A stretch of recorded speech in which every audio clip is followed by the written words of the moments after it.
Rádio Camélia, uma rádio educativa. A Rádio Camélia conta com o apoio da Raiz do Projeto Plotagens de Engenharia, Arquitetura e Topografia. Rua Isidoro Gaida, número 319, Jardim Guarujá, Colombo. Contato 3666-2739.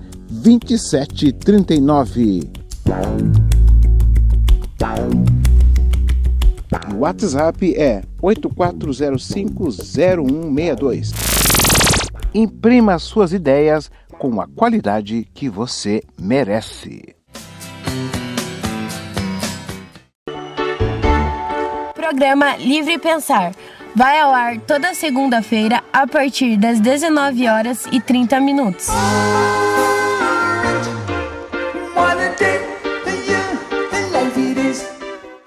Esta noite está conosco a professora Ângela Souza, que vai abordar a temática A Escrita no Exílio, o impacto na construção literária. Lembrando, para você ter acesso à Rádio Camélia, é bem fácil. Você digita no seu computador, claro, né? www.radiocamelia.com, e aí você pode nos acompanhar nesta noite pelo site. Tá combinado? Então, hoje, dia 13, segunda-feira, vamos começar o segundo programa Livre Pensar de 2017. Professora Ângela, muito obrigado por ter aceitado o nosso convite aqui no estúdio da Rádio e TV Camélia. Seja bem-vinda. Obrigada, Paulo. Boa noite. É um prazer estar aqui falando de algo tão importante para mim, que é a literatura. É algo que me faz bem. E ainda um tema mais interessante ainda, porque tem tudo a ver com o que eu estudei no meu mestrado, com o que eu gosto de estudar e com a minha pretensão aí para estar, estudando no doutorado também. Bom, Paulo, é complicado falar assim um pouquinho, sobre quem sou eu. Eu sou professora de formação, sou formada em letras, português e inglês, pedagogia, também tenho graduação na área de engenharia, trabalho no estado como professora de língua inglesa, como pedagoga, no estado do Paraná, e também trabalho na graduação, dou aula na graduação há 11 anos, na área de engenharia. Aí você fica pensando, como é que uma pessoa, que trabalha com engenharia, com cálculos e normas e uma série de coisas, vai se interessar por literatura. Mas desde o início eu sempre estudei literatura, iniciação científica, pós-graduação, e acabei fazendo mestrado também nessa área, meu interesse inicial era o cinema, mas acabou pulando aí para a literatura e acabei me apaixonando por essa parte de literatura mais histórica, mais de denúncia, mais referencial. E você também é pedagoga, é isso? Sim, aham. Tá. Como é que é assim, o dia a dia na escola? Para os nossos ouvintes que não sabe muito bem, então você tem um turno e você é responsável pela uma equipe de professores. Isso, Então, isso. Como é que é isso? É bem interessante a minha rotina de trabalho, porque de manhã eu estou em sala de aula ensinando língua inglesa para os alunos. Let's speak English a little bit. E à tarde eu sou pedagoga no ensino fundamental 2. Então eu cuido do 6º ao 9º ano, que são adolescentes, pré-adolescentes, e dos professores também. Toda essa parte pedagógica de construção, de materiais novos, de projetos, desenvolvimento de projetos, atividades práticas, atendimento aos pais. E também se eles se machucam, se eles brigam, a gente está ali para separar, para contornar, para atender e para fazer todo esse tipo de atividade com eles. E à noite eu dou aula na graduação, Então eu saio dos adolescentes, vou para as crianças e vou para os adultos à noite. Não difere muito não, é tudo meio igual. A gente prepara os alunos para a graduação, Uhum. E como que esses alunos, muito específico lá na sua experiência, Uhum. como que você tem percebido esses alunos que estão chegando nas faculdades e universidades? Infelizmente, Paulo, o que eu percebo de uns anos para cá é que esses alunos chegam à graduação sem saber exatamente que eles estão na graduação e que eles estão buscando uma formação profissional. Muitos deles buscam a formação que os pais desejam, que os pais dizem para eles que é interessante, ou que eles acham ou supõem ser interessante. Então, assim, falta muito um desenvolvimento mais de interação desses alunos, deles entenderem o que é uma graduação, deles entenderem o que é estudar. Por exemplo, escolher fazer uma engenharia é igual um casamento. São 5 anos que você vai ter que se abster de tudo. Você não vai poder sair, você não vai poder ir para balada, você não vai poder fazer nada, porque você tem que estudar muito, porque é uma graduação que exige muito. Não que as outras não exijam demais, né? Eu sempre falo que quando eu fiz letras, todo mundo diz assim, é mamão com açúcar, né? Tu vai fazer bem facinho. Cara, eu tinha que ler, cada professor chegava na sala e dava 10 livros pra gente ler de disciplina obrigatória, de leitura obrigatória. Faz a conta, eu tinha 5 disciplinas na semana, eu tinha 50 livros para ler. Né? E livro assim, em inglês, livro em latim, livro em português, livro em vários idiomas. E daí, tu tem que se virar. Né? Então, quando você escolhe aquilo tem que estar dentro de você. E eles não têm essa formação. E eles vêm muito infantis.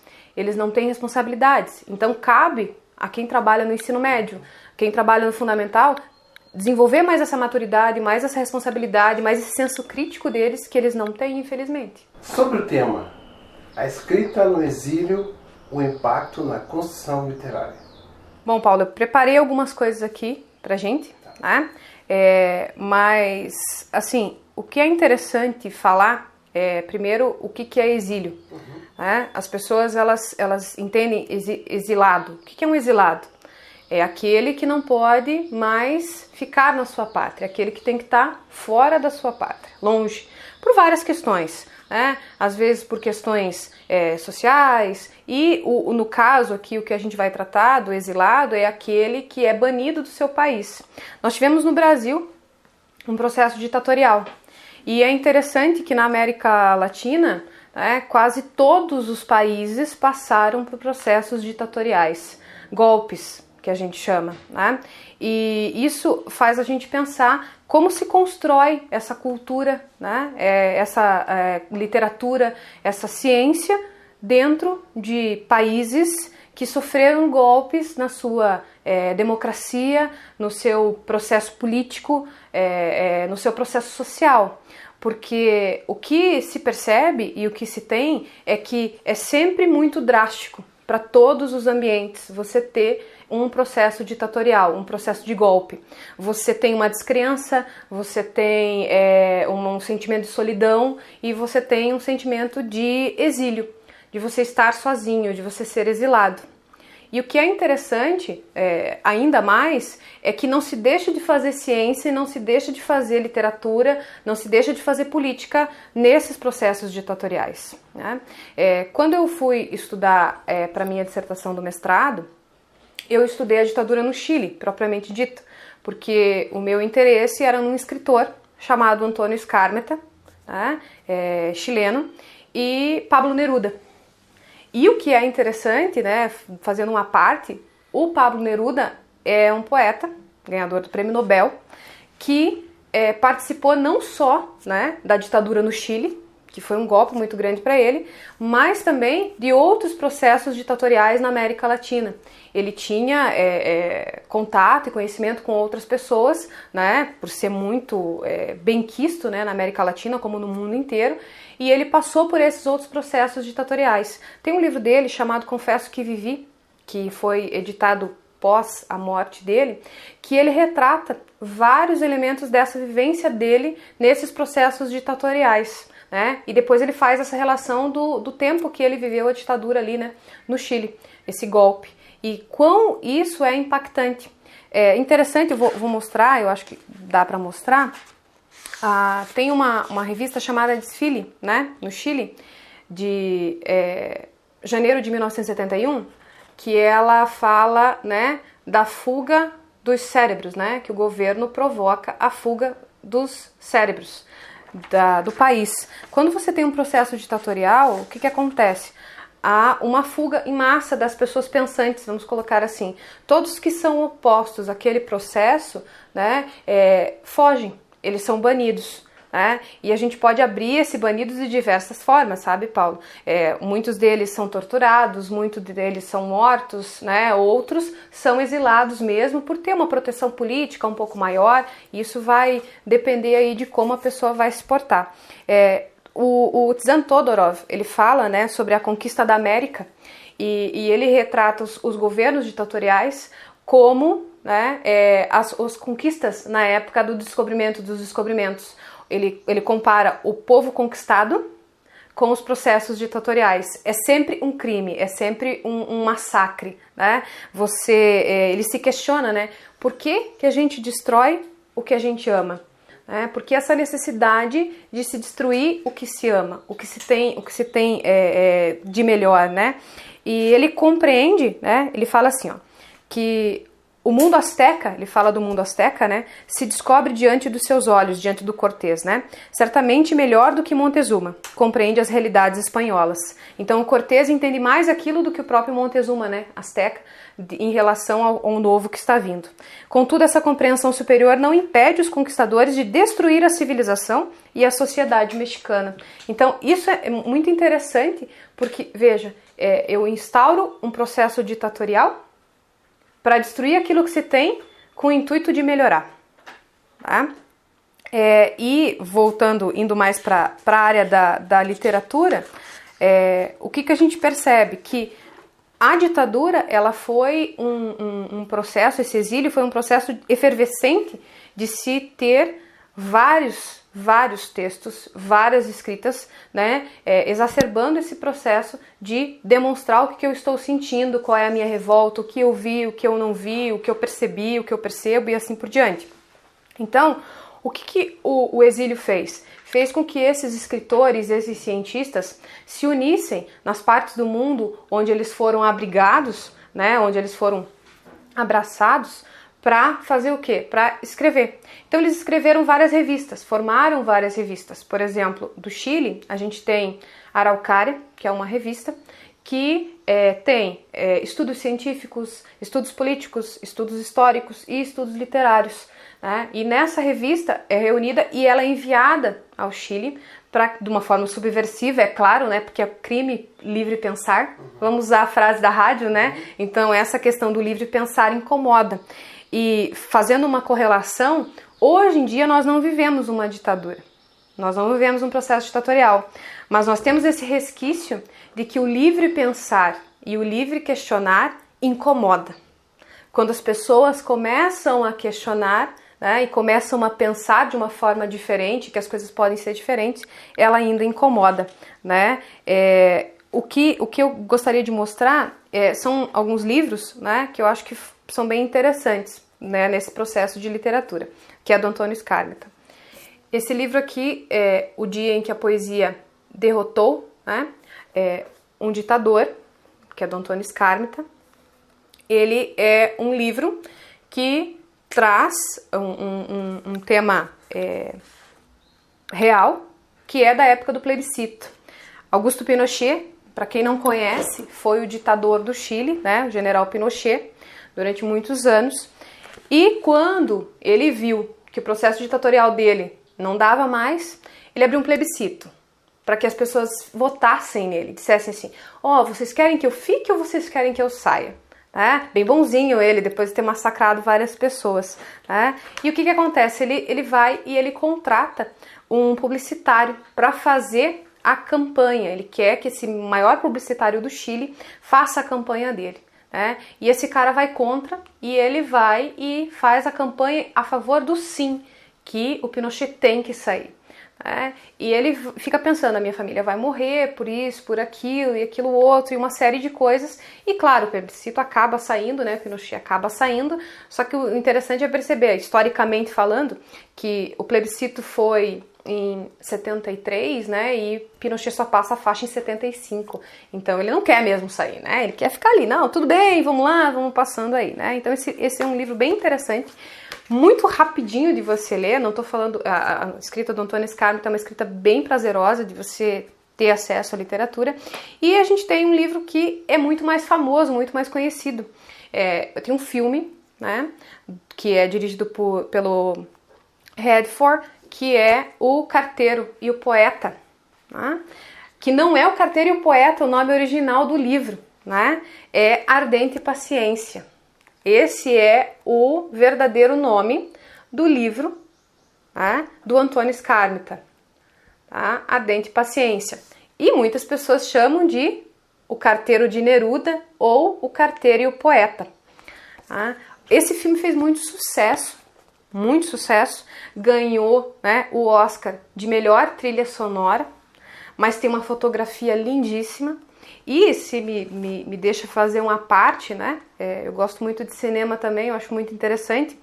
O Máximo Troisi, que é o personagem do carteiro no filme, ele morreu um dia depois de ter terminado as filmagens. Ele tinha um problema muito sério no coração, né? Mas ele queria muito filmar e ele falou, não, eu vou terminar o filme e depois eu opero meu coração. Ele terminou o filme e acabou falecendo, né? E esse livro, ele retrata a expansão dessa e o impacto, né, da literatura na vida das pessoas. Por quê? Porque no livro o Pablo Neruda vem por uma comunidade chamada Isla Negra, né? Que ele tem uma casa real mesmo nessa comunidade, e ele impacta essa comunidade com a literatura, com os seus poemas, né? Como os seus poemas transformam as pessoas começam a ler, começam a ter contato com aquilo e começam a ser transformadas, né? E isso que é interessante, mesmo nesse processo ditatorial, nesse processo que acontece. Nesse livro do Carteiro e Poeta, o que acontece?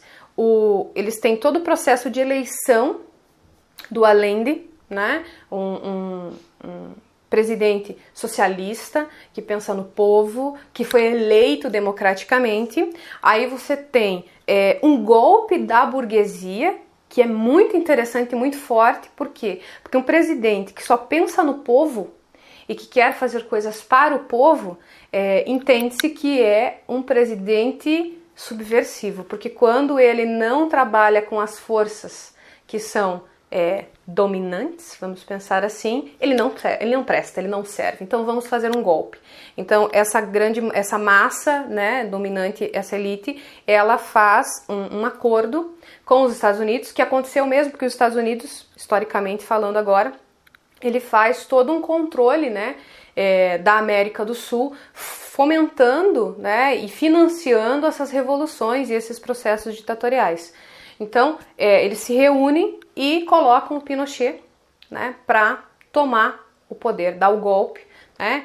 Eles matam o Allende, né, na La Moneda, né? Eles matam o presidente e tem o golpe. E é muito legal, é muito interessante. Eu vou ler um trechinho final aqui, né, do livro do Carteiro e Poeta, que não tem, né, no filme. Tem muitas coisas que o filme ele não retrata essa questão poética, né, que tem em relação às partes da literatura, né? Isso não vem ao caso nesse momento. Mas ele fala assim, ó, no final, né, que o Pablo Neruda morre, né, e o Mário, que é o personagem, ele fica, né, sozinho. Ele diz assim, ó, a ambulância levou Pablo Neruda para Santiago. No caminho teve de passar barreiras da polícia e controles militares. No dia 23 de setembro de 1973, ele morreu na clínica Santa Maria. Enquanto agonizava, sua casa da capital, no sopé do Cerro San Cristóbal, foi saqueada, os vidros destroçados e a água dos encanamentos abertos produziu uma inundação. Foi velado entre escombros. A noite de primavera estava fria e os que velaram o féretro tomavam sucessivas xícaras de café até o amanhecer. Então, assim, a poesia morreu naquele dia junto com a ditadura, né? Com a democracia. Então é muito interessante essa relação de que a falta de respeito, a falta né? Poxa, é uma pessoa importante, mesmo assim, né? Ela não teve a sua dignidade respeitada, e isso é muito bem retratado aqui no livro do Skármeta, né? Ele também tem um outro livro chamado Não Passou Nada, que é de um menino que vai com os pais para a Alemanha, né? E lá na Alemanha ele é o estranho. Ele não sabe a língua, Ele não gosta daquelas pessoas e a única coisa que faz com que ele interaja é o futebol. Né? Então ele joga futebol muito bem, ele não consegue, né? Ele consegue se interagir com as pessoas, mas ele chega em casa, a mãe tá chorando, o pai tá muito bravo, eles estão escutando aquela rádio, né? E ele fica pensando assim, poxa, que porcaria é essa tal de ditadura, porque ele não entende muito bem o que é aquilo, por que ele tem que ficar num país estranho. E um dia ele apanha na escola e ele volta para casa e ele fala assim, eu não quero mais morar nesse país de bosta, ele fala, né? Eu quero ir embora, eu quero ir pro Chile, eu quero ir pra minha casa. E o pai dele fala assim, meu filho, você tem que respeitar esse país que nos acolheu, né? Mas eu quero voltar pra minha pátria, pra minha casa. Então aquele sentimento de que por mais que eu fui acolhido, eu ainda estou exilado. E tudo isso é retratado em vários temas, em várias poesias, em várias literaturas que são escritas, né, durante essa época. Eu tenho um texto de um jornal também, né, que fala sobre quando a ficção, né, nasce do inferno. Então é muito interessante perceber que a ficção ela nasce, né, de várias maneiras e de várias formas, né? As sociedades modernas, elas são por definição sociedades que mudam constantemente, né? O Stuart Hall fala isso, que o pós-moderno vem dessa mudança constante, dessa evolução constante. E, infelizmente, a nossa evolução nos países da América Latina, que sofreram esse processo ditatorial, vem dessa crise, né? Tem um filme chamado A Colônia.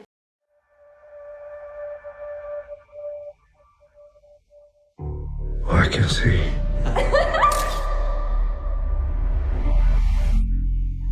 Doubts in your heart, turmoil in your soul.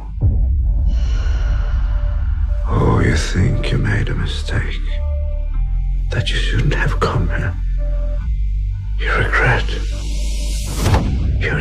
deeply.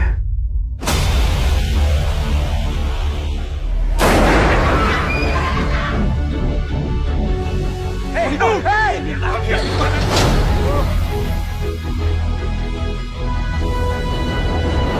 I joined up to find you.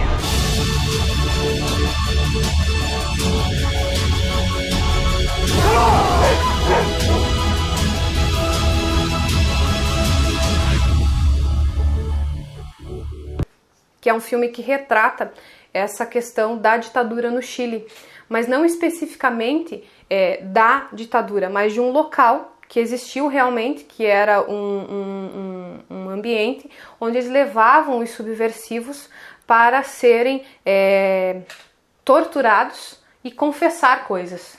Tá? Tem fotos e as pessoas não fugiam de lá, as pessoas viviam em cativeiro. E é muito interessante, é um filme novo, com a Emma Thompson, né?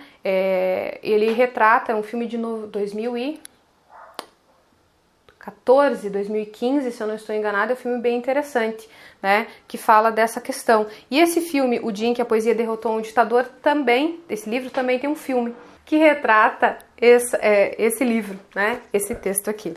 Tá? Tem o Carteiro Poeta também.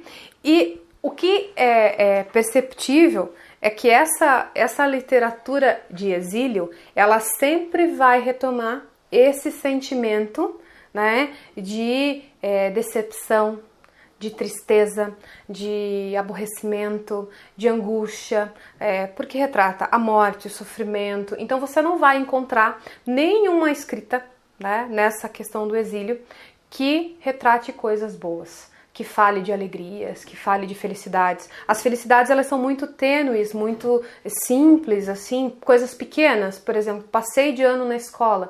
Então retrata muito essa questão do adolescente, porque muitos pais saíram com suas famílias, né, ou deixaram suas famílias lá e pensam muito nos seus filhos, né, enquanto estão fora. Essa distância, essa questão de estar longe faz com que haja essa fertilidade, né, nesse processo de literatura, né? O que é interessante é que o problema do exílio, seja por razões políticas, econômicas, né, tanto pelas consequências que tem para milhares de pessoas e famílias, né, significa para o conjunto do país um desmembramento das suas raízes, dos seus processos, da sua literatura. Tá? Eu queria ler um livro, né, que é bem rapidinho, que se chama A Redação, do Antônio Skármeta.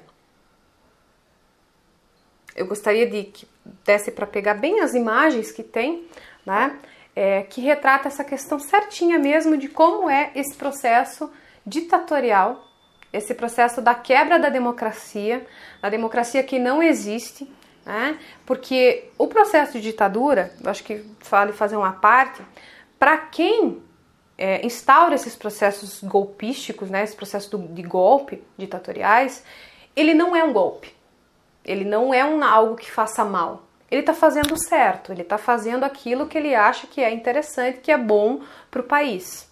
Então ele não vê aquilo como mal, ele vê aquilo como um bem necessário. Né? Então ele nunca vai enxergar aquilo como algo ruim, certo? E como as pessoas veem isso? É um livrinho bem rapidinho, bem ilustrativo assim. Essa edição é de 2006, né? Mas esse livro é bem mais velho que isso, né? Seria interessante até os professores, né, se os professores estiverem nos assistindo, trabalhar esse texto com os alunos em sala de aula. Acho que fazer uma relação aí, professor de literatura com o professor de história, filosofia, sociologia, tratar essas relações aqui, né? Então diz assim, no dia do aniversário, Pedro ganhou uma bola. Pedro reclamou, porque queria uma de couro branco com gomos pretos, como as que os jogadores profissionais chutavam nos jogos de futebol. Aquela lá de plástico e leve demais. Se a gente quiser fazer um gol de cabeça, a bola sai voando, parece até passarinho de tão leve. Melhor, disse o pai, assim não deixa a cabeça tonta. E fez um gesto com os dedos para que se calasse, porque queria ouvir o rádio.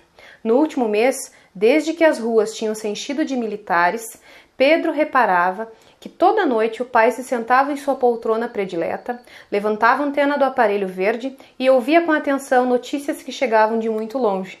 Às vezes vinham os amigos, que se deitavam no chão, fumavam como chaminé e encostavam as orelhas no receptor.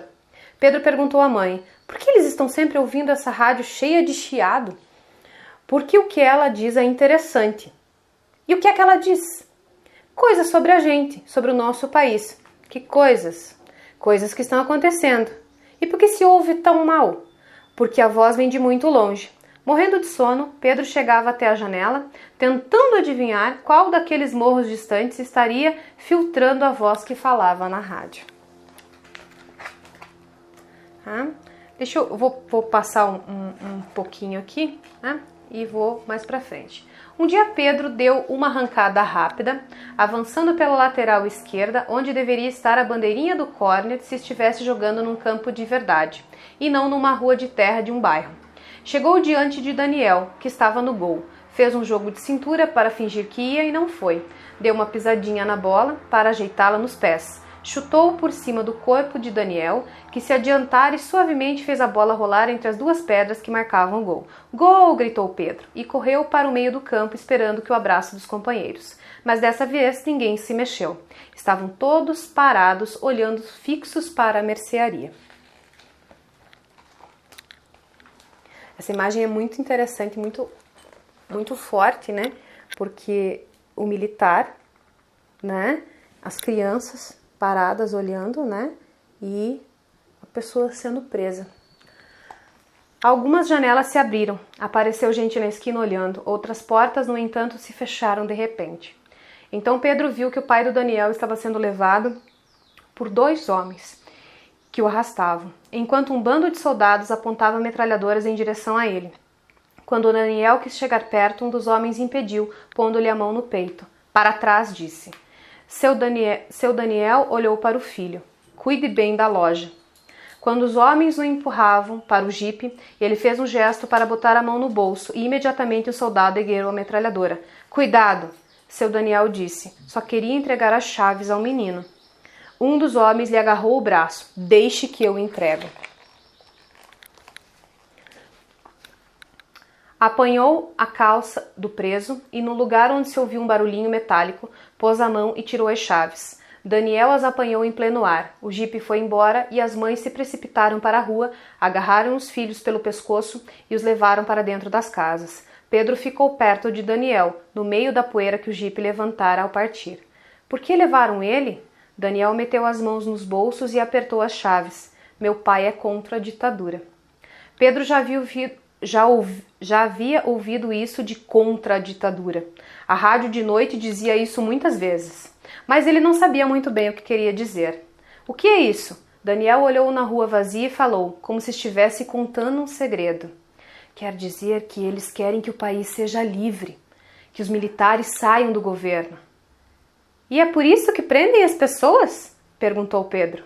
Acho que é. O que é que você vai fazer? Não sei. Um vizinho chegou perto do Daniel e passou a mão nos cabelos dele. Eu te ajudo a fechar, disse. Pedro se afastou, chutando a bola, e como não havia ninguém na rua com quem pudesse jogar, correu até a outra esquina para esperar o ônibus que ia trazer o seu pai do trabalho. Quando chegou, Pedro abraçou e o pai se inclinou para lhe dar um beijo. Sua mãe ainda não chegou? Não, disse Pedro. Você brincou muito? Um pouco. Sentiu a mão do pai que afagava sua cabeça e apertava um abraço carinhoso de encontro à camisa. Vieram os soldados e levaram o pai do Daniel preso. Eu sei, disse o pai. Sabe como? Me avisaram por telefone. Daniel ficou tomando conta da mercearia. Pode ser que me dê algumas balas de presente, disse Pedro. Acho que não. Levaram ele num jipe igualzinho àquele dos filmes. O pai não disse nada, respirou fundo e ficou olhando a rua na maior tristeza. Embora fosse dia, as únicas pessoas que passavam eram homens que voltavam do trabalho andando devagar. Então essa relação, né, de como muitas pessoas também não sabem. Fazer um parênteses antes de continuar o livro, é interessante quando se fala de ditadura, né, se fala de golpe, se fala de militares no poder, a gente escuta ainda muitas pessoas dizendo assim, é bom que os militares voltem ao poder, é bom que vai organizar o país, isso e aquilo. Eu fico pensando, será que essas pessoas realmente entendem o que é um processo sem democracia? O que é uma democracia velada? Porque a gente não tem um processo democrático quando você tem um processo ditatorial. E hoje tem o discurso da escola sem partido. Isso! Então, assim, o que é isso, escola sem partido, né? O partido do professor não pode, mas assim, não existe uma sociedade sem uma discussão política. Toda ação é uma ação política, né? Não estou falando de ação partidária, mas nós somos homens, Aristóteles já falava isso, políticos, então toda ação é uma ação política. Então, você veja como que isso vem, né? Você está trazendo muito bem isso, né? Como que isso na literatura, a literatura vem denunciando a chegada do não livre pensar, né? De uma sutileza e que vem, de uma certa forma, seduzindo as pessoas que desconhecem esse processo todo, né? E veja, Paulo, que essa ignorância, essa pseudo-ignorância, vamos dizer assim, porque hoje você tem acesso a diversas informações, essa pseudo-ignorância das pessoas em relação à política, né, essa questão da escola sem partido, quando você fala do Aristóteles, vamos pensar aí no Maquiavel, né? Maquiavel no Príncipe fala que tudo está relacionado à política, que qualquer ato seu envolve política. Se você está vivo, você está politizado, porque você vive numa sociedade que tem relações políticas, né? Relações de amizade são relações políticas, relações de trabalho são relações políticas. Então você dizer que você vai ter uma escola sem partido, você está sendo ridículo, ingênuo e abstrato. Você não pode se abstrair tanto que faça com que uma escola não tenha uma forma de pensar. Então a imagem que você mostrou, né? Sem partido é que você não pode pensar. Você absorve. Isso. Né? Você abstrai daquele espaço. Ou por quê? O quê? Onde? Né? Você não pode perguntar. Não. Apenas absorver. Isso. Né? Você não constrói nada. Aí sim a gente vai para aquela máxima, né? Nada se cria, tudo se copia. E daí você foge de tudo aquilo que é interessante e é importante. Então eu venho dizer assim, que Gabriela Mistral, Pablo Neruda, né? Vargas Llosa, por exemplo, né? São pessoas, Machado de Assis, né, já dizia isso, você não criou nada, não trouxe nada de novo, né? Você tem apenas copistas. Né? Eu vou chegar um pouquinho na literatura brasileira, mas bem rapidinho só pra gente terminar aqui, né? O menino diz assim, então, né? Você acha que vai aparecer na televisão? Perguntou Pedro. O quê? Perguntou o pai. Seu Daniel. Não. De noite os três se sentaram para jantar e mesmo sem ninguém ter dito que era para ele ficar calado, Pedro não abriu a boca. Os pais comiam sem falar. De repente a mãe começou a chorar sem fazer barulho. Por que a mamãe está chorando? O pai olhou primeiro para Pedro, depois para ela e não respondeu. A mãe disse, não estou chorando. Alguém te fez alguma coisa? Perguntou Pedro. Não, disse ela. Acabaram em silêncio o jantar. Pedro foi vestir o pijama. Quando voltou à sala, os pais estavam abraçados no sofá, com o ouvido colado no rádio, que emitia sons esquisitos, agora mais confusos porque o volume estava muito baixo. Quase adivinhando que o pai levantara um dedo diante da boca para que ele não falasse, Pedro perguntou rapidamente, papai, você é contra a ditadura? O homem olhou para o filho e depois para a mulher. Em seguida, os dois olharam para ele e o pai levantou e baixou a cabeça lentamente, concordando. Isso quer dizer assim, o silêncio. Né? Eu não posso ter opinião. E também vão te prender, disse o pai. Né? Não, disse o pai. Como é que você sabe? Porque você me dá sorte, garoto. Sorriu. Pedro se apoiou no marco da porta, contente porque não o estavam mandando para a cama como de costume. Prestou atenção no rádio procurando entender. Quando ouviu o rádio falar em ditadura militar, Pedro sentiu que todas as coisas que andavam rondando soltas pela sua cabeça se juntavam como se fossem as pedras de um quebra-cabeça. Papai? Perguntou então. Eu também sou contra a ditadura? O pai olhou para a mulher como se a resposta a essa pergunta estivesse escrita nos olhos dela. A mãe coçou a bochecha com uma cara divertida e disse, não dá para dizer. Por que não? Porque criança não é contra nada. Criança é simplesmente criança.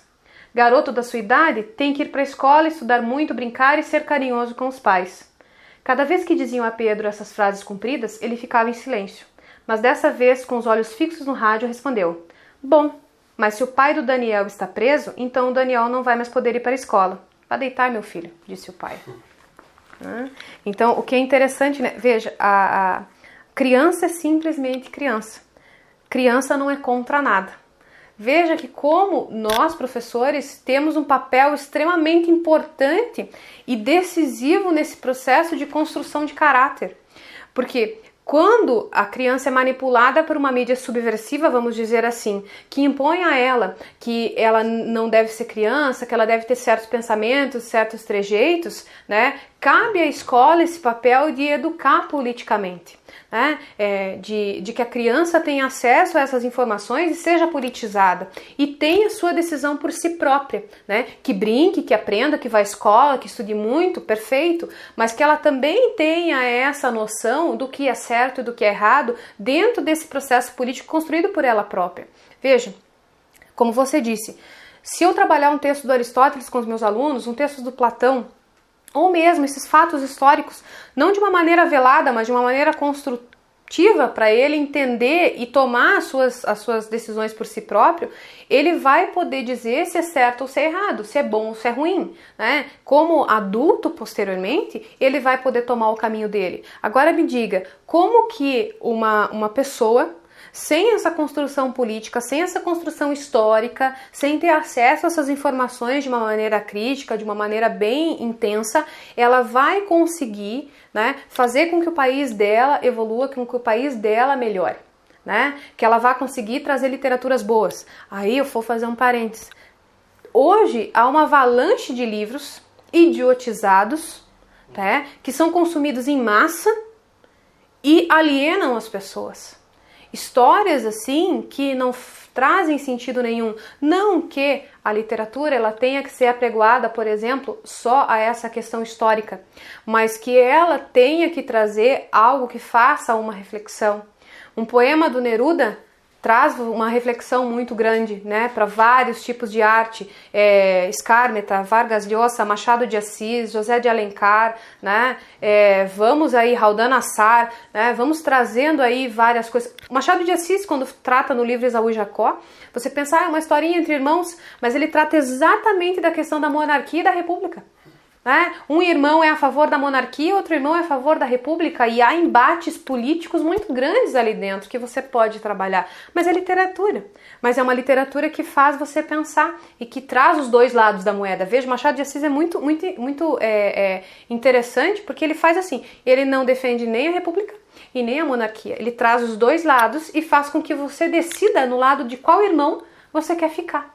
Né? Porque os dois trazem os prós e os contras em relação a isso. Então veja como a literatura ela também vai desenhando, né? E eu não tenho nada contra, por favor, né? A nenhum desses autores novos aí que tem, né?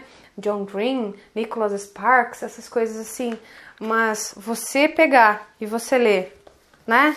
O Dia em que a Poesia Derrotou um Ditador, do Antônio Scarletta. Lê um poema do Pablo Neruda. E daí você vai ler Dias de Tormenta, por exemplo, do Nicholas Sparks. Por favor, né? Não tem comparação. Né? Não estou reclamando, né? Mas não tem comparação. Mas eu quero chegar numa parte do livro que é a escola, né? Que daí dá título ao livro, que fala assim, né? No dia seguinte, Pedro comeu 2 pães com geleia, lavou o rosto e saiu correndo, né? Nem bem tinha acabado de tocar o ding-dong da sineta quando a professora entrou durinha, acompanhada por um senhor vestido num uniforme militar com uma medalha no peito, bigode grisalho e óculos escuros, mais escuros do que a sujeira no joelho. A professora disse: "Levantem-se, meninos, e fiquem bem direitinhos." Os meninos se levantaram. O militar sorria com seu bigode, que parecia uma escova de dentes embaixo dos óculos pretos. "Bom dia, amiguinhos", disse ele. "Sou o capitão Romo e venho de parte do governo, quer dizer, do general Perdomomo", né? Então, assim, muda-se o nome, né, do general, "para convidar todos os alunos de todas as séries dessa escola a participar de um concurso de redação. Quem escrever a mais bonita de todas vai ganhar da mão do próprio general uma medalha de ouro e uma fita como esta, com as cores da bandeira. E é claro que será porta-bandeira no desfile da Semana da Pátria." Pôs as mãos para trás, abriu as pernas com um salto e endureceu o pescoço, levantando um pouco o queixo. "Atenção, sentar." Os meninos obedeceram. "Bom", disse o militar, "agora peguem seus cadernos. Estão com os cadernos prontos? Bom, agora peguem os lápis. Prontos? Anotar. Título da redação: O que a minha família faz todas as noites. Compreenderam? Quer dizer, tudo o que vocês e seus pais fazem quando chegam da escola e do trabalho. Os amigos que vêm visitá-los, o que conversam, o que comentam quando vêm à televisão, qualquer coisa que vocês lembrem. Livremente, com toda a liberdade. Pronto? 1, 2, 3, começar." "Senhor, a gente pode apagar se errar?" né? Perguntou o menino. "Pode", disse o capitão. "Pode escrever com caneta, senhor?" "Pode, rapaz, é claro." "Pode fazer em uma folha quadriculada, senhor?" "Pode, perfeitamente." "Quantas páginas a gente tem que escrever, senhor?" 2 ou 3 páginas. 2 ou 3? reclamaram os meninos. "Está bem", corrigiu o militar. "Pode ser 1 ou 2. E agora, trabalhar." né? Veja que interessante, né? A palavra liberdade. Escrevam livremente, né? Com toda a liberdade, do jeito que vocês quiserem, da maneira como vocês quiserem. Veja como essa ditadura é boazinha, né? Eu vou numa escola, sei que as crianças são ingênuas, né? E pergunto para elas o que seus pais fazem.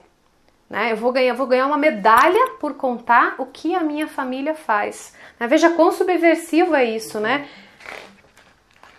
Os meninos puseram um lápis entre os dedos e começaram a olhar para o teto, para ver se algum buraco se abria por ali e caía voando sobre eles o passarinho da inspiração. Pedro bem que ficou mordendo o lápis, mas não conseguiu tirar dele nenhuma palavrinha. Coçou o buraco do nariz e colou debaixo da carteira uma melequinha que saiu por acaso. Juan, na carteira do lado, estava comendo as unhas uma por uma. "Você engole?" perguntou Pedro. "O quê?" disse Juan. "As unhas? Eu não, eu só corto com os dentes e depois cuspo." "Assim, tá vendo? São crianças. Eles são crianças." Isso é muito interessante, essa imagem é muito interessante, né? O capitão se aproximou pelo corredor entre as carteiras e Pedro pôde ver de perto a dura fivela dourada do cinturão dele. "E vocês não estão trabalhando?" Estamos sim, disse Juan, e rapidamente franziu a testa, pôs a língua por entre os dentes e escreveu um grande A para começar a redação. Quando o capitão foi para perto do quadro negro e começou a falar com a professora, Pedro deu uma espiadinha na folha de Juan e perguntou: o que você vai botar? Qualquer coisa. E você? Sei lá. O que foi que seus pais fizeram ontem? Perguntou Juan. O mesmo de sempre. Chegaram, comeram, ouviram rádio e foram se deitar. Igualzinho a minha mãe. A minha começou a chorar de repente, disse Pedro. Mulher vive chorando. Eu tomo cuidado para não chorar nunca. E já deve ter 1 ano que eu não choro. E se eu te der um soco no olho e ele ficar roxo, você não chora? É porque você não ia fazer uma coisa dessas. Eu sou seu amigo. É verdade. Os dois puseram um lápis na boca e ficaram olhando a lâmpada apagada e as sombras na parede, sentindo a cabeça oca como um cofrinho. Pedro se aproximou de Juan e murmurou no ouvido dele. Você é contra a ditadura? Juan olhou bem, conferindo a posição do capitão, se inclinou para Pedro. Claro! Pedro se afastou um pouco e piscou para ele, sorrindo. Em seguida, fingindo que estava escrevendo, voltou a falar. Mas você é criança. E daí? Minha mãe disse que criança, começou a dizer Pedro. Sempre dizem isso. Meu pai está preso, levaram ele para o norte, igual ao do Daniel. Isso mesmo, igualzinho. Eu queria mostrar essa parede aqui, né, escrito resistência.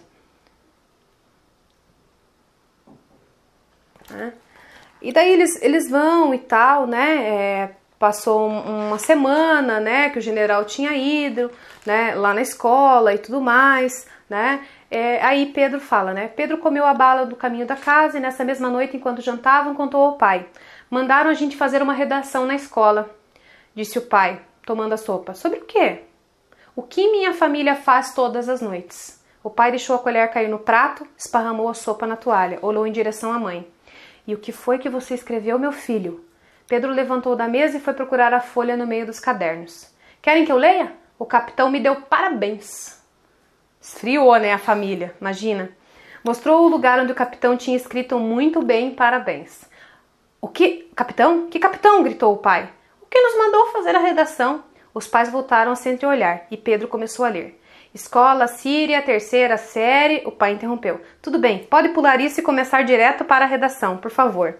Enquanto os pais escutavam com muita atenção, Pedro leu. Quando meu pai volta do trabalho, eu vou esperá-lo no ponto de ônibus. Às vezes minha mãe está em casa e quando meu pai chega, ela pergunta: "Que é que houve, meu bem? Como foram as coisas hoje?" "Tudo bem", diz meu pai. "E com você?" "O de sempre", responde minha mãe. Então eu saio para jogar futebol e adoro fazer gol de cabeça. Depois minha mãe chega e diz: "Tá na hora, Pedrinho. Vem que a janta tá na mesa."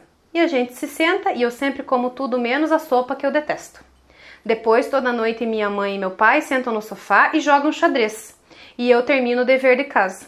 E eles continuam jogando xadrez até a hora de dormir. E depois, eu não posso contar, porque eu já tô dormindo. Assinado, Pedro. Recado. Se eu ganhar um prêmio por essa redação, tomara que seja uma bola de futebol, mas não de plástico. Pedro olhou para os pais e viu que os dois estavam sorrindo. Bom, disse o pai, por via das dúvidas, vamos ter que comprar um jogo de xadrez. Nunca se sabe. E assim termina. Então ele não entregou, né, a família. Ele disse, ao invés que a família estava lá, né, ouvindo o rádio, né, que era subversiva, a família estava jogando xadrez. Como que isso chega nas famílias comuns, né? E quando você clama pela um regime de exceção, você não sabe que ele pode bater a sua porta, né? Sim. Você sempre acha que ele vai atingir aqueles que você considera que são os do mal, ou que são os vermelhos, esses adjetivos que a gente conhece hoje na atualidade, né? E essa historinha é bem legal porque assim, assim, atinge a todos, né? Atinge a todos. Veja, Paulo, quando a gente fala desse processo, né, de quebra da democracia, as pessoas elas têm uma falsa ideia de que quando você tem essa quebra da democracia, você tem apenas para as pessoas que estão ligadas diretamente ao processo político. E, infelizmente, isso atinge a toda a população, a todas as camadas.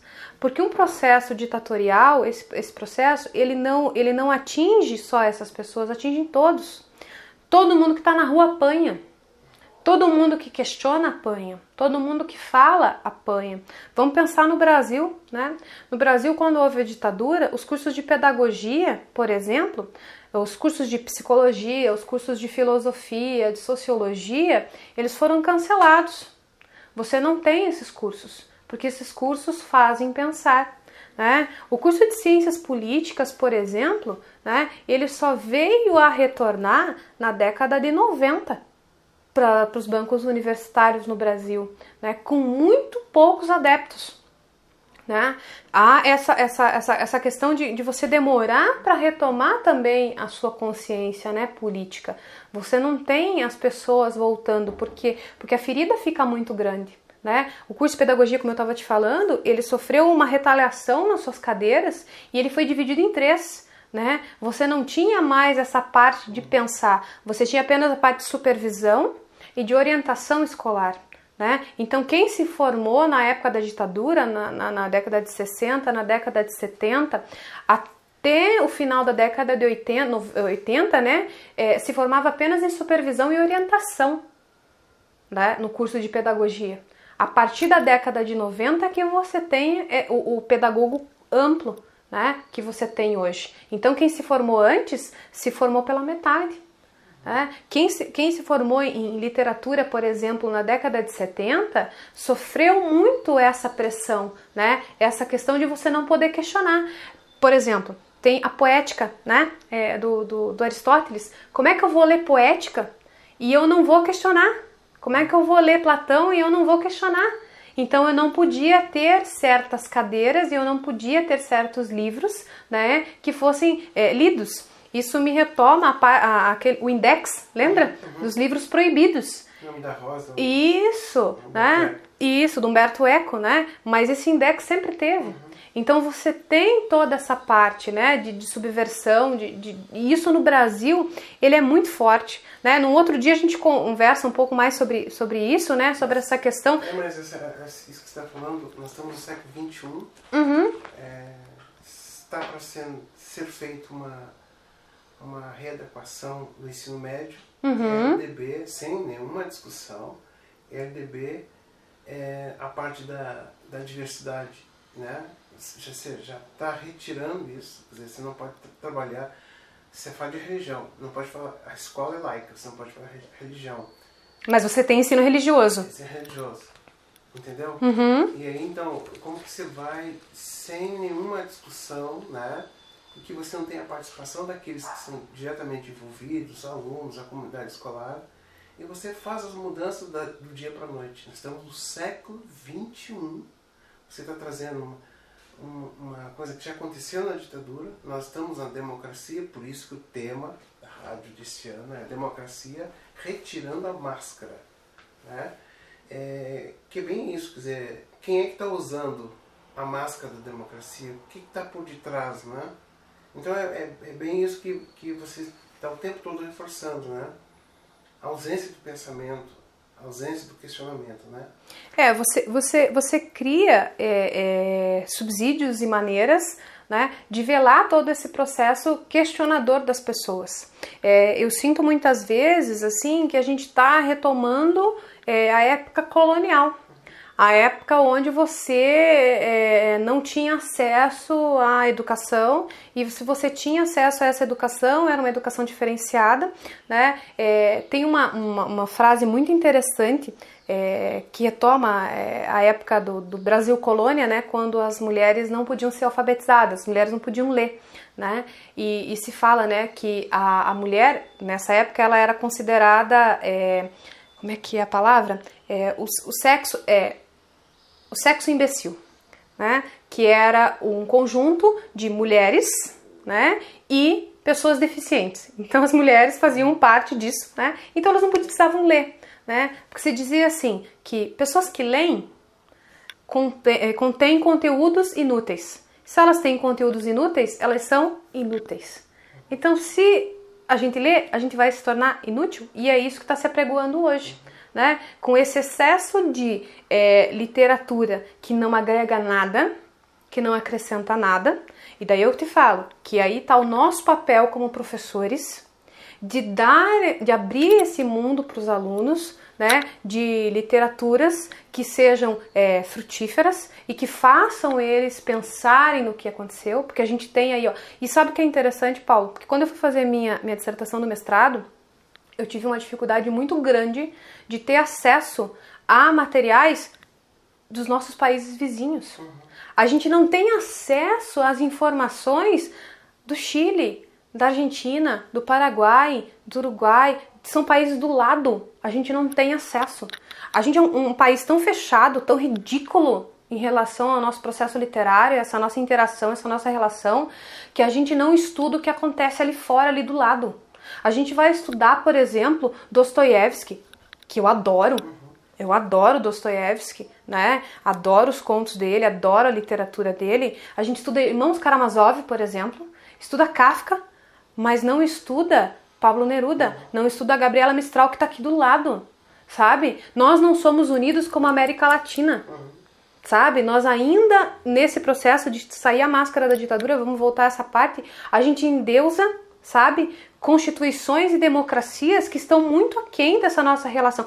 Nós temos que ter relação com países que são conquistados como os nossos, que é aqui a América Latina, que sofreram esse processo de colonização e de sobrepujação da nossa cultura. Nós somos extirpados da nossa cultura e nós não trabalhamos com isso, né? E nós vamos endeusar quem? Os nossos colonizadores. Nós vamos lá, entendeu? Endeusar os nossos colonizadores. Nós ainda temos esse sentimento colonial.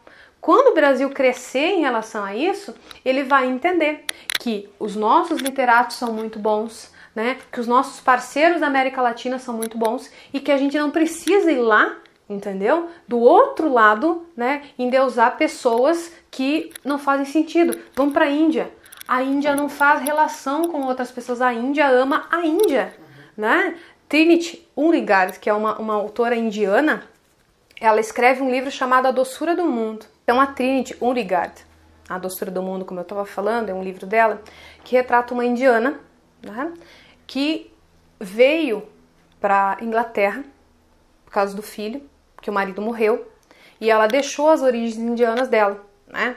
E lá, nesse bairro onde ela mora, tem uma americana, tem uma inglesa, tem uma espanhola, e ela vê essas mulheres perdendo a cultura delas e essas relações culturais, e ela pensa assim, nossa, mas eu vou deixar tudo aquilo que eu tive na Índia, tudo aquilo que eu quero na Índia, né? O tipo de mulher que eu sou, a minha cultura, e ela acaba retornando para a Índia, né? Então ela se faz vários questionamentos, muitos questionamentos a respeito desse abandono da cultura, de como tudo aquilo é diferente, de como tudo aquilo não pertence a ela, né? E ela valoriza a cultura dela, é isso que eu tô falando, né? O povo indiano, ele valoriza a cultura dele, né? Ele valoriza o cinema dele, ele valoriza a literatura dele. O povo brasileiro ainda tem essa cultura do colonizado de que tudo que é de fora é melhor.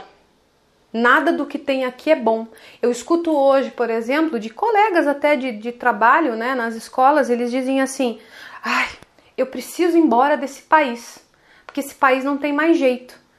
Mas não tem mais jeito porque eu tenho pessoas indo embora daqui, vivendo uma realidade utópica, né? O sonho do Eldorado, eu sempre digo isso, né? E viver fora, como se lá não fosse trabalhar, como se lá não fosse fazer as coisas, né? Tem uma velha máxima que diz assim, limpar banheiro nos Estados Unidos pode, mas no Brasil eu não posso servir um cafezinho.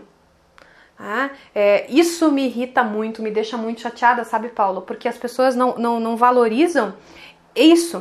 Eu reclamo dessa questão democrática que meu país vive, dessa falta de verdade, mas eu não faço nada para mudar. Assim, tem uma charge muito interessante do capitalismo, pena que eu não trouxe ela, né, porque a gente foi num viés assim, um pouquinho diferente, mas ela tem assim, a imagem de um senhor bem gordo, né, e alguém bem pobre, bem magrinho assim, e daí tem assim, o capitalismo, e daí tem a América Latina.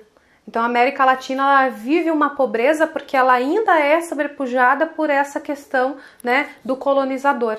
E eu acho interessante isso porque as pessoas endeusam ainda o colonizador.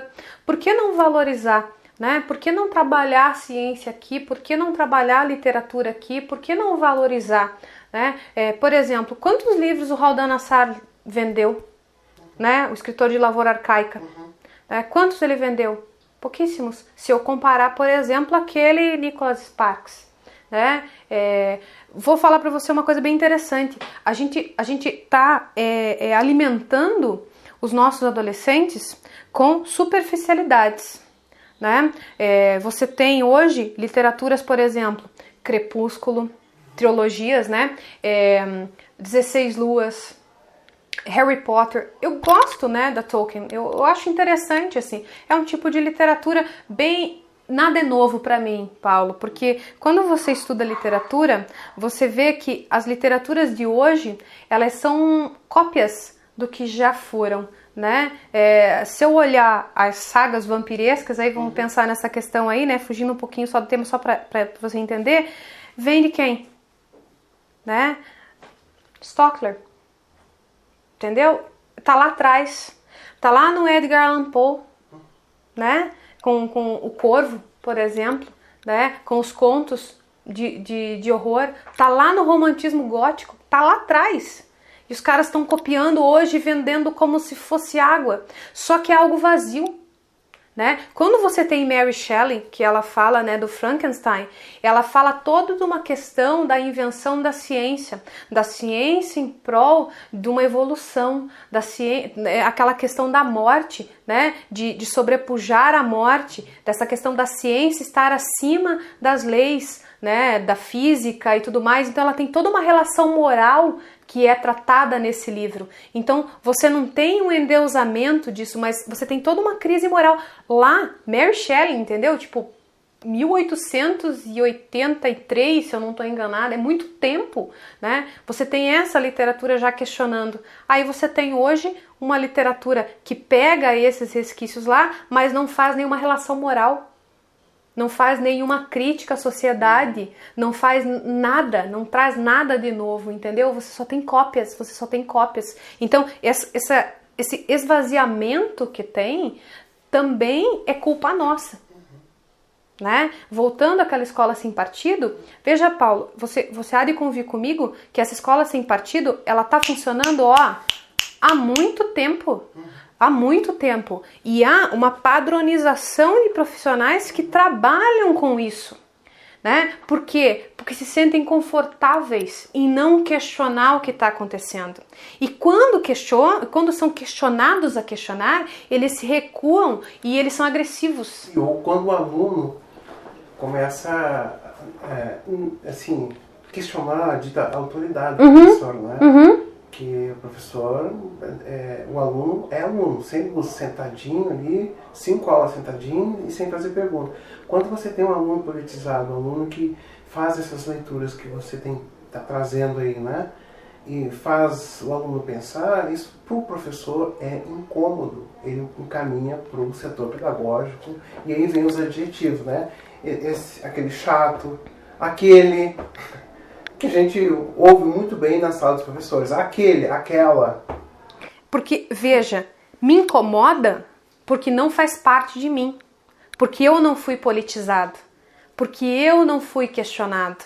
Porque eu não trabalhei com isso, né? Por exemplo, quando eu vejo um professor que não leu Clarice Lispector, um professor de língua portuguesa, que não leu Clarice Lispector, ou leu, mas não leu, por exemplo, A Hora da Estrela, que traz a Macabeia como personagem principal, que é uma retirante, e que trabalha toda essa questão da seca, da fome, né, da desigualdade social, do retirante que vem para São Paulo tentar a vida, né, e que é sobrepujado por aquela população paulista, que a gente tem essa realidade muito forte no país, né, e que ela se diverte ouvindo uma rádio, né, que dá informações bobas. Por exemplo, você sabia, né, essa é a frase da rádio, que uma mosca voa o equivalente a dar 24 voltas ao redor da Terra num dia, e ela vai contando assim, coisas assim, e ela acha aquela informação o máximo. Por quê? Porque ela não tem informação de onde ela vem, e aquilo é uma riqueza de conhecimento. Aí a pessoa não tem essa informação, não consegue fazer essa relação, né, social, essa relação do retirante. Veja, Paulo, como é interessante. A Clarice Lispector, ela fala do retirante que vem, né, na Hora da Estrela. E hoje a gente tem, não vamos falar de retirantes, mas nós temos exilados, né, pessoas que vêm para o nosso país, né, que são os haitianos, né, que são essas pessoas que vêm desses países e elas estão fazendo parte e nós estamos excluindo essas pessoas. Nós fazemos comentários racistas, comentários pejorativos, nós não entendemos a cultura, não é verdade? Nós estamos expulsando essas pessoas, né? Nós professores também não sabemos como A gente reproduz lidar. aquilo que quando a gente vai para os países da Europa, eles discriminam, eles chamam de latino. Sim. O Trump falou isso, né? Você que é brasileiro, tem dinheiro, vem para cá, você é latino. Te colocou num cara, assim, entendeu? Então, isso a gente reproduz com os nossos irmãos africanos, né? Sim. Se é um espanhol que vem para cá, a gente acolhe, a gente faz uma recepção na escola. Se é um haitiano, Nós vivemos, veja, uma das coisas que atrasou muito a nossa civilização, mas daí isso já é uma outra conversa, é a questão da escravatura, né? A abolição da escravatura no Brasil muito tardia, ela e todas essas outras crises sociais, essas revoltas e tudo isso atrapalhou muito, né, essa construção social, essa construção científica, né, essa construção de sociedade. Hoje o Brasil eu vejo assim com uma colcha de retalhos. Né? Nós somos diversos Brasis dentro de um só e diversos pensamentos. Nós não temos um pensamento, não que se tenha que ter um pensamento único, mas ainda eu sinto que a gente é despatriado, a gente não tem uma pátria congênita ainda, algo construído, né? Nós ainda estamos muito aquém. Nós temos como volto a falar, nós temos uma supervalorização do que é externo e uma não valorização do que é interno. Por isso, Paulo, que a gente sente hoje essa questão da máscara da ditadura, da democracia, né? Nós temos uma democracia velada, né? Uma falsa, uma pseudo-democracia. Nós podemos e não podemos. Porque veja, não sei se você concorda comigo, o direito que eu tenho de voto não quer dizer que eu vivo numa democracia. Porque infelizmente eu não decido nada, entendeu? Eu não tenho uma polis, eu não tenho uma praça pública, como era, né, na Grécia Antiga, onde eu decido as leis, né, da minha sociedade. E hoje é que a gente tem a Câmara dos Deputados. Onde eu não posso entrar. Isso. E outra, é acordo. Então as lideranças sentam antes, vão para a Assembleia, já decidido, não tem mais o debate. Eu não tenho ideologias políticas. Eu tenho siglas, entendeu? Que me fazem adentrar a esse processo político e aquela falsa ideologia que eu prego, ela não existe. Ela não existe. Hoje, eu digo para você que nós temos um Senado falho, né? Legislativo, executivo e judiciário que são pífios. Veja, não são todas as pessoas que estão lá que não têm capacidade disso, mas a gente sente olhando que não há mais uma reverberação, uma discussão, né? Uma democracia, né? Quantos plebiscitos você já participou na tua vida política? O plebiscito é a forma de você questionar o povo daquilo que ele quer para ele. As concessões das redes de TV e rádio. Quando é que você foi consultado? Vamos renovar a concessão dos grandes veículos de comunicação no Brasil? Eles são renovados automaticamente, sem a nossa participação. Assim, é uma idiosincrasia, né? Para fechar, eu vou voltar aqui ao tema, mas tem um filme que se chama Idiocracy, né? Que é muito interessante, que fala bem dos Estados Unidos mesmo, né? Que é você idiotizar as pessoas. E ele fala no início do filme uma coisa bem interessante. Para cada uma pessoa inteligente que nasce 100 idiotas, né? E é verdade. E a gente ainda estimula a idiotice das pessoas. Porque quanto mais ignorante for a pessoa, né? Quanto mais falta de questionamento, de interação, de política, de história ela tiver, mais interessante ela vai ser para ser manobrada. Então, assim, para a gente fechar, Paulo, né? Eu queria ler um excerto do Antônio Cândido, no livro Literatura e Sociedade. Ele fala assim, né? Que as influências efetivas do meio sobre a obra, sobre a qual ela discorre, né?